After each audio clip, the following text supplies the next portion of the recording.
If I had an hour to solve a problem and my life depended on it, I would use the first 55 minutes determining the proper questions to ask. Albert Einstein.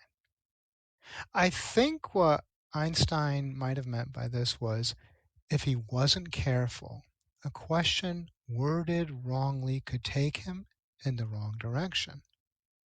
Or maybe he meant he had to really understand the questions he was asking in order to understand where he was going and what he was trying to solve. If we think about trick questions, they use the same principle. You have to pay attention to how questions are phrased. How questions are phrased gives you clues on how to think about the problem. Let's check out some trick questions. Wait for it.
A second.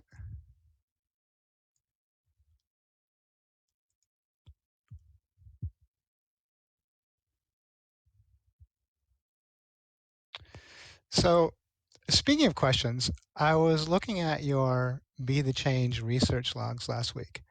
And before we talk about your work, your next steps, and how to grow, I got to be honest, the majority of you didn't submit it to Schoology.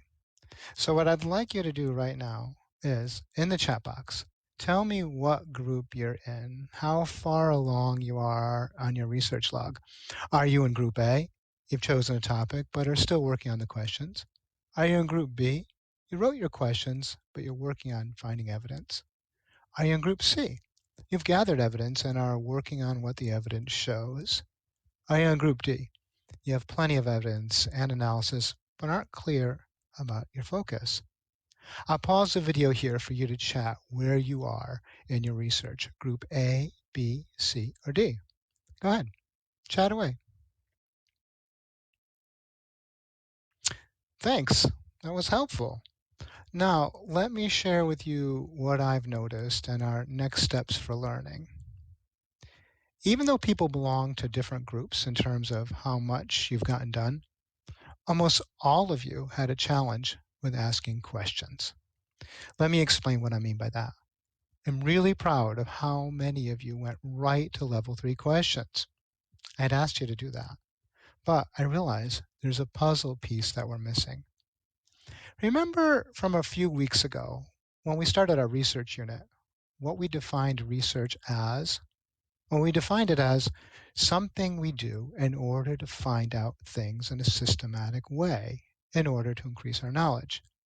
So today, we're learning to frame our questions with what, why, and how. We're going to learn to arrange our questions from level 2 to level 3. Learn how to insert follow-up questions. This will give our research a clearer organization and a tighter focus. So let me talk a bit about some of your successes and challenges. Take a look at these questions. They're strong, very strong. They're level 3 questions, but they made me realize something. I remember saying that you should only be setting up your research with only high-level questions.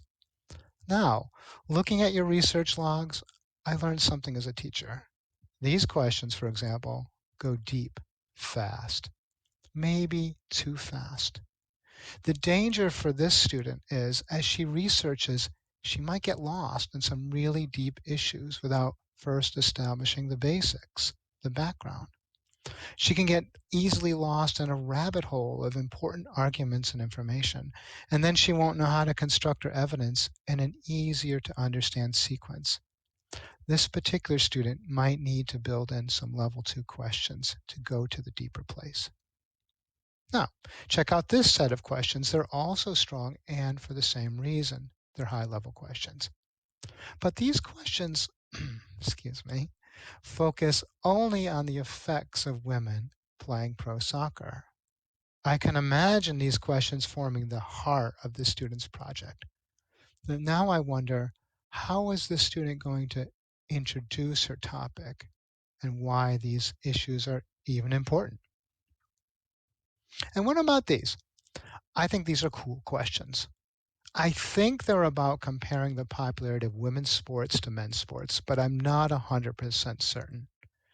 They also seem to have the potential of going in completely different directions. And then, what might happen to this student's research? She might end up gathering a bunch of evidence, but finally not knowing how to put it together. And then, finally, this student has a really clear topic: social bias caused by COVID-19. But all these questions, they seem to stay on the same general level. And because the form of the questions are broad and general, this student's answers will most likely also be generalizations. And let's remember Einstein's quote: how you form the questions will dictate or determine the kind of answers you get. So, how do we solve this problem? Some questions go too fast, too deep, or too deep, too fast. Some have a lack of background.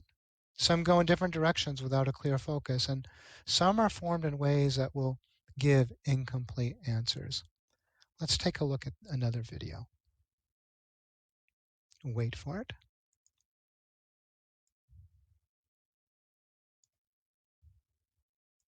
Animals can do all sorts of clever things that we do. They can use tools, problem solve, communicate, cooperate, exhibit curiosity, plan for the future. And although we can't know for sure, many animals certainly act as if they feel emotions: loneliness, fear, joy. Apes have even been taught to use language to talk to us humans. It's a sort of sign language that they've used to do everything from answer questions to express emotion or even produce novel thoughts. Unlike any other animal, these apes are able to understand language and form responses at about the level of a 2.5-year-old human child. But there's something that no signing ape has ever done. No ape has ever asked a question. They have never wondered out loud about anything that we might know that they don't. I'd like you to think back to when you were 5 years old. We asked, on average, 65 questions per day, most of them starting with why. The average 8-year-old asks 41 questions per day, and by the time we are 44 years old, we only ask 6 questions per day, most of them starting with when, where, or how much. The number of questions we ask per day doesn't increase until retirement. Now, why retirement? Because that's when we start asking, where are my keys and why did I walk into this room? It could be said that we entered school as question marks and we graduated as periods. Now that's depressing. Dr. Jonas Salk, the medical researcher who developed the first polio vaccine, said, "The answer to any problem pre-exists. We need to ask the right question to reveal the right answer." We don't find, create, or invent creative solutions. We reveal them by asking great questions. Asking great questions is a three-step process. You start with what and then why questions before you ever ask how questions. Now, my favorite first question to ask about any challenge I'm dealing with is, what is the result we want to see, feel, and hear? Then I like to ask, why do we want to achieve this result? Finally, how are we going to achieve this result? The order to these questions is very important. If you start off asking the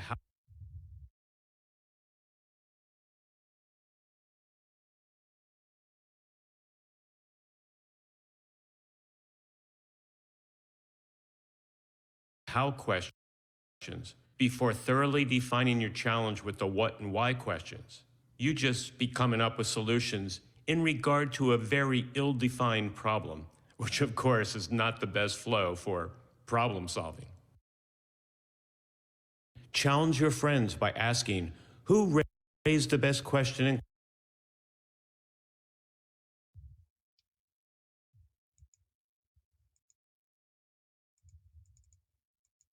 Oops,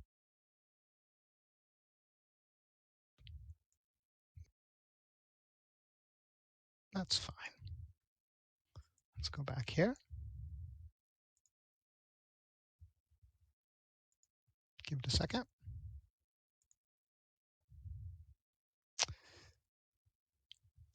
So it sounds like we have to be more systematic in how we're asking questions. It sounds like it'll be really helpful to ask questions in this order: what, why, and how. And because this is the Be the Change project, I'm going to form my question stems around the topic of change. So I'm going to start thinking about my questions in terms of what is the issue, topic, or problem. I'm defining my topic and question. I'm defining my topic and problem. Then secondly, I'm going to ask, why was there a need for a change in the past? Or why does the thing I'm talking about need a change now? And then finally, I'm going to do some of my deeper thinking or analyses. How did this thing change? Or how should change take place? It sounds like it'll be really helpful to answer these questions in order because they'll give our topic, our research, much more organization. And so when I was looking across your research logs, I also came across this particular student's research log. I noticed she inserted a column that says follow-up questions. And as I read, I noticed a huge benefit from doing this. It allowed the student to add background information. And she taught me something, and I wanted to share this with you. We do need a way to include questions that will help build in background info. And background information in our research will help us do this. It'll help us answer the following questions: who or what is affected by the issue? And what are the causes of the problem? So these are my questions from last week. I was happy with these last week, but given what I've learned today, I'm no longer happy with them. They're far too general. And because of this, my research would probably lack a clear focus if I stuck with these questions. Also, I really could use a space to include background info so my reader will understand the issues involved in whites taking ownership of a black form of music. So I'm rewriting my questions. And this week, you're going to rewrite your questions too. I'm going to rewrite my questions into the what, why, and how phrases in that order. I'm going to include a new column for background info. That way I can keep my what, why, and how questions organized. Now, if you're confused about adding a new column, you may include your background info questions in your original column. Just label them as background info. So, your assignment is due Thursday for your social studies class. I do want you to upload this today's assignment to your LA Schoology page so I can review your questions. Here's your assignment. Please rewrite your questions so they follow this sequence: what, why, and how. Then add follow-up questions. You can create a new column or put them in the same question column, but label them. We're doing what Einstein would do. We're taking the time in the beginning of our project and clarifying and organizing our questions. If we do this, the research will go so much smoother because we're moving forward systematically. Now, the video of this assignment will be posted on Schoology. I'm going to pause the video here for some of your own follow-up questions. Guys and girls in the chat box, or go off mic, go off mute. What questions do you now have?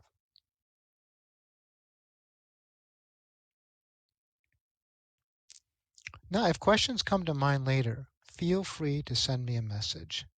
I'll leave you with these words from another great physicist.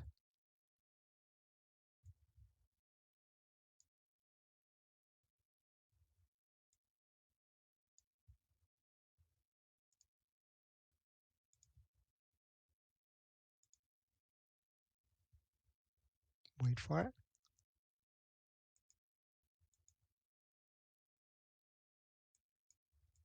I think often about the questions we do not yet know to ask because discoveries yet to come, but when they arrive, will put us in a new vista, a new place to stand, enabling us to see questions undreamt of and unimagined before we got there. So when I again lay awake at night, I ponder what kinds of questions lay beyond our reach. Because the questions that we even know how to pose, they're there. Those are not even interesting to me anymore because we knew how to ask the question. I want to know the question that is beyond everyone's reach. And by definition, I can't because we haven't gotten there yet. But that doesn't mean I shouldn't dream of that frontier. I look forward to seeing your work. Please submit your new questions to me by Thursday. Have a great day. Bye.